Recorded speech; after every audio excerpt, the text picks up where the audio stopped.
Hey, what's up, everyone? I am Arturo Cruz. I am here with Jim with Dry Home Roofing and Siding, who came out to do an inspection for us. So we're talking about roofing and the lack of shingles, the inventory is out there. So I'll let him tell you a couple things what's going on here in the market. Thanks for coming out, Jim. Appreciate it. Sure. Well, roofing is a bit of a challenge right now because of the lack of available shingles from the major manufacturers, which are GAF and CertainTeed.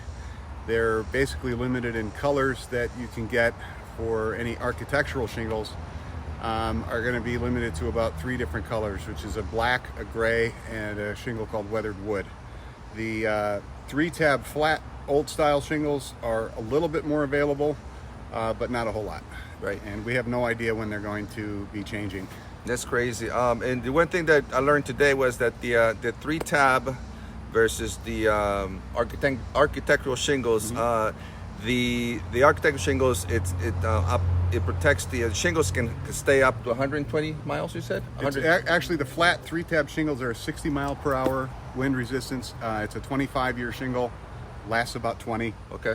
The architectural shingles are what they call a lifetime shingle, so think 30 years. Okay. The difference in the wind resistance, though, is that it can take wind up to 130 miles per hour if installed properly. The basic warranty is 110.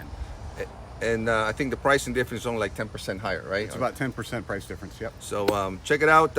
Again, thank you, Dry Home, to come out and do this inspection for us. And don't forget to sign up to our YouTube channel. Thanks so much for watching. I'll talk to you soon. Take care.